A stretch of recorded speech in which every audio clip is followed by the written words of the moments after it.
అక్షర పరబ్రహ్మను ధ్యానిస్తూ ప్రారంభిస్తున్నానండి. ఇన్ని వాక్యాల ద్వారా భగవంతుని యథార్థంగా గుర్తించిన వారికి మోక్షము అని స్పష్టమైంది కదా. అయితే నాకు ఇది మొదట్లో చాలా ఆశ్చర్యంగా అనిపించేదండి. కేవలం భగవంతుని పట్ల యథార్థమైన అవగాహన ఉన్నంత మాత్రానే మోక్షం అనేంత పెద్ద బహుమతిని దేవుడు ఇచ్చేస్తానంటున్నాడు ఏంటి, ఆయన గుర్తించడంలో పెద్ద కష్టమేముంది అని.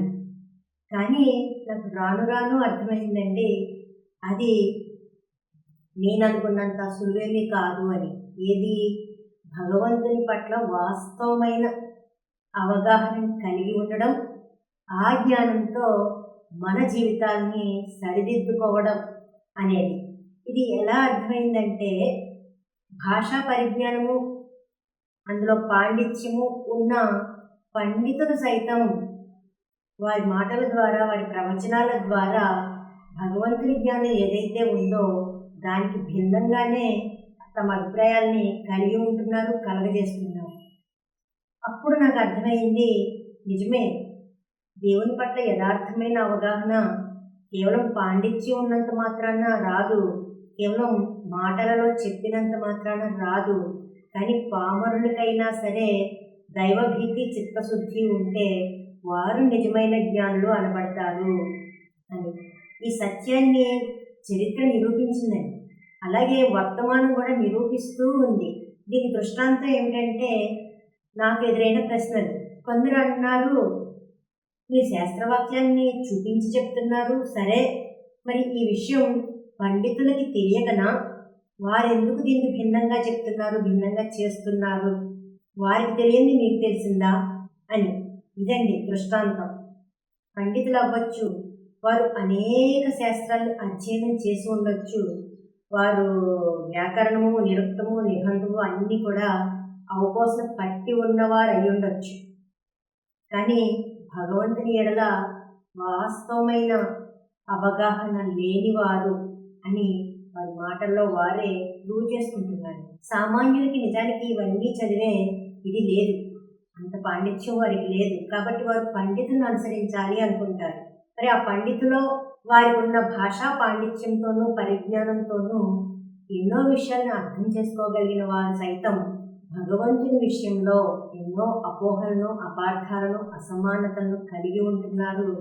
ప్రజలలో వాటిని ప్రచారం చేస్తున్నారు, పెంచి పోషిస్తున్నారు. ఉదాహరణకి దైవం స్వయంగా అనేక వాక్యాల ద్వారా మనం ఇప్పటికే చూసాం కదండి.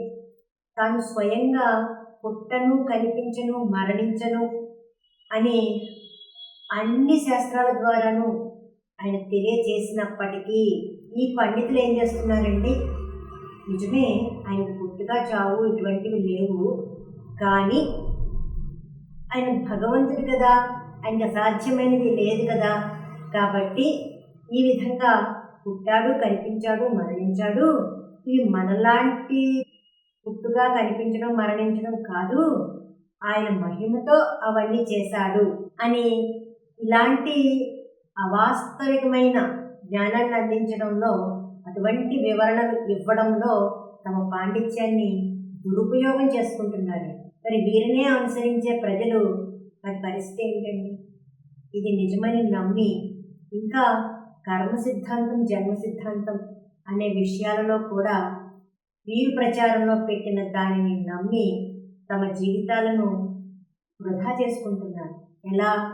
ఓహో, ఈ జీవితానికి ఇంతే అనే నిరాశతోనూ, తర్వాత జన్మలో చూద్దాంలే అనే అలసత్వంతో.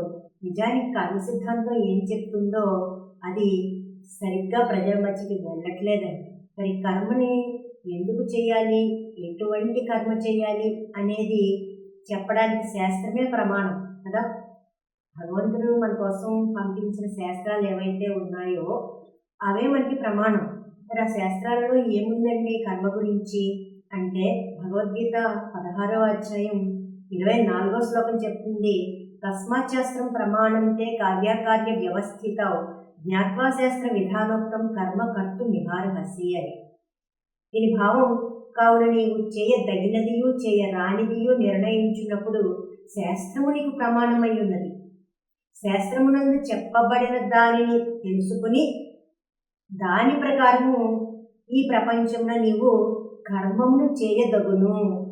లేదండి, శాస్త్రం ఇవన్నీ మాకు ఎలా తెలుస్తాయండి, మా పూర్వీకులు ఉన్నారు, పండితులు ఉన్నారు, వారు చెప్పినట్లుగా మేము చేసుకుంటూ వెళ్తాము అని అంటే దానికి ఎలాంటి దుష్పరిణామం ఉంటుందో భగవద్గీత 16వ అధ్యాయం 23వ శ్లోకంలో అంటే యశాస్త్ర విధి ముత్సృజ్య వర్తతే కామకారతః నససిద్ధిమవాప్నోతి న సుఖం న పరాంగతి అన్న శ్లోకం ద్వారా తెలియజేయడం జరిగిందంటే, ఎవడు శాస్త్రోక్తమగు విధిని విడిచిపెట్టి తన ఇష్టము వచ్చినట్లు ప్రవర్తించునో అట్టివాడికి సుఖము గాని ఉత్తమగతియగు మోక్షము గాని లభించనేరదు అని శాస్త్రం నొక్కి వక్కాణించిందండి.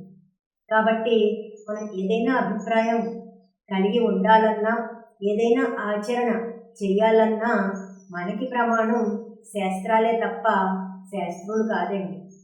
వాస్తవిక జ్ఞానం అంటే భగవంతుని ఎడల సరైన అవగాహన, తదనుగుణంగా మన సదాచరణ, ఈ రెండూ ఉండాలండి. రెండు ఒకదానినొకటి పెనవేసుకుని ఉంటాయి.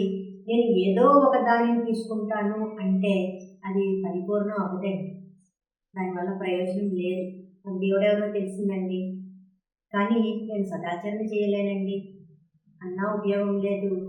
నేను సదాచరణే చేస్తానండి, దేవుడెవరో నాకు అనవసరం అండి అన్నా ఉపయోగం లేదు. ఎందుకు? దేవుని యథార్థంగా తెలుసుకోవడమే మంచి పనులలోకెల్లా మంచి పని.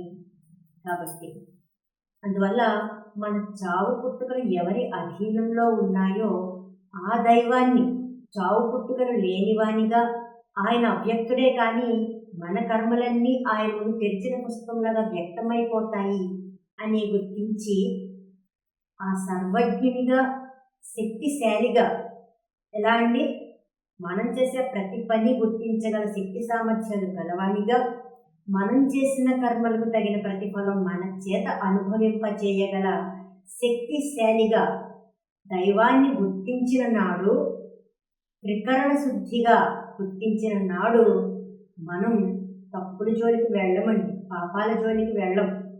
కాబట్టే పుణ్యాత్ములు అయిపోతున్నాము ఆ క్షణం నుంచి. కాబట్టే ఈ జ్ఞానం కలిగి ఉన్న జ్ఞాని ఎవరండి? ఆ జ్ఞాని భగవంతుని యథార్థంగా గుర్తించి తదనుగుణంగా తన జీవితాన్ని సరిదిద్దుకున్న వాడే జ్ఞాని. అట్టి జ్ఞాని తనకి మిగుల ఇష్టుడని, ఆ జ్ఞానికి ఎంతో గొప్ప పదవి అయిన మోక్ష పదవి తాను ఇస్తానని భగవంతుడు మనకి ప్రతిజ్ఞ చేసి చెప్పమనడానికి కారణం అదండి. కాబట్టి మనం చేసే కర్మలు భగవంతుడు గమనిస్తాడు. కాబట్టి వాటిని సరిదిద్దుకుంటూ చెడు కర్మ చేసే పరిస్థితి మన ముందుకి వచ్చినా కూడా చెయ్యకుండా కేవలం ఆయన శాస్త్రము ఆదేశించిన కర్మల్ని చేయడమే ఆయన పూజ అని తెలుసుకుని ఈ పూజ చేసిన వారికి మోక్షం లభిస్తుంది అని మనకి అర్థం కావాలి. ఆ పూజ మనం అందరము చేయాలి. ఇక పూజలో వాస్తవికత ఏమిటి అనేది దైవం అనుగ్రహిస్తే మరో వీడియోలో తెలుసుకుందాం. ఇది మనం తెలుసుకుని ఆచరించినప్పుడు ఈ జ్ఞానం లేక అంటే భగవంతుని ఎడల సరైన అవగాహన, తదనుగుణంగా మన ప్రవర్తన, ఇదండి జ్ఞానము అంటే సమగ్రంగా చెప్పాల్సిన విషయం. ఈ రెండు కలిగి ఉంటూ నువ్వు చేసిన కర్మలు, ఈ జ్ఞానం లేనప్పుడు నువ్వు చేసిన పాపకర్మలని ప్రక్షాళన చేస్తాయి. ఇదేంటి కర్మ సిద్ధాంతం. అంతేకాని విషయం తెలిసిన తర్వాత కూడా, అంటే దైవం ఎవరో ఎటువంటి వాడో తెలిసిన తరువాత, అతని ఆజ్ఞలేమిటో తెలిసిన తరువాత కూడా నేను ఇప్పుడు మాత్రం దీన్ని జవదాటి నా ఇష్టానుసారం ప్రవర్తించి నాకు కావలసినంత కూడబెట్టుకుని అప్పుడు నేను భగవంతుడు చెప్పినట్లుగా వింటాను అంటే కూడా పాపాలు పోతాయా అంటే పోవండి. ఎప్పుడైతే నువ్వు ఈ నిజాన్ని గుర్తిస్తావో, ఈ వాస్తవాన్ని తెలుసుకుంటావో, దైవం ఎడల నీకు సరైన అవగాహన ఎప్పుడు కలుగుతుందో అప్పుడే నువ్వు ఇక చెడుని మనసులో కూడా తలపెట్టవండి. కాబట్టే భగవద్గీత 9వ అధ్యాయం 31వ శ్లోకంలో క్షిప్రం భవతి ధర్మాత్మ శశ్వచ్ఛాంతిం నిగచ్చతి అని చెప్పడం జరిగిందండి. ఏ క్షణంలో నువ్వు ఈ యథార్థాన్ని గుర్తిస్తావో ఆ క్షణం నుంచే నువ్వు మారిపోతావు. ఎప్పుడైతే ఇలా మారావో ఈ జ్ఞానం లేనప్పుడు చేసిన పాపాలు హరించబడతాయి. ఎందుకని? భగవద్గీత 9వ అధ్యాయం 30వ శ్లోకంలో చెప్పినట్లు అభిచేత్సు దురాచారో భజతే మామనన్యభావ్. ఆయన ఎడల అనన్యభక్తి కలిగి ఉండి ఆయననే భజించినప్పుడు నువ్వు సత్పురుషుడు అనియే తలంపబడదగిన వాడు.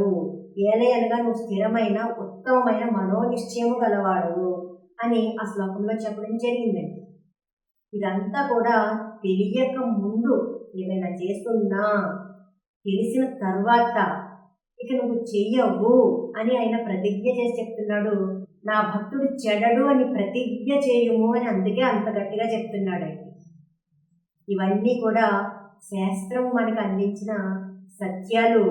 ఈ సత్యాన్ని తెలిసి కూడా దీనికి విరుద్ధంగా ఆచరింప చేస్తున్న వారు ఆలోచించుకోవాలండి, తాము ఎందుకు అలా చేస్తున్నారు అని. మరి వారు ఎందుకు అలా చేస్తున్నారు అని నాలాంటి వారిని ప్రశ్నిస్తే మేము ఎలా చెప్పగలమండి సమాధానం? కాబట్టి ఆలోచించాలి. మనకి ఏది శ్రేయస్సో, మనకి ఏది ముక్తినిచ్చేదో ఆ మార్గం శాస్త్రాలలో ఇంత స్పష్టంగా తెలియచేయబడినప్పుడు వారెందుకు చేయట్లేదు, వీరెందుకు చెప్పట్లేదు అనడం అది మనకి లాభదాయకమా, శ్రేయోదాయకమా? లేకపోతే ఇంత స్పష్టంగా శాస్త్రాల ద్వారా తెలిసిన సత్యాన్ని పాటించడం మనకి శ్రేయోదాయకమా అనేది ఎవరికి వారు ఆలోచించుకోవాలి. దైవం అనుగ్రహిస్తే మరిన్ని విలువైన విషయాలను మరో వీడియోలో తెలుసుకుందామండి. అంతవరకు సెలవు. నమస్కారం. జై హింద్.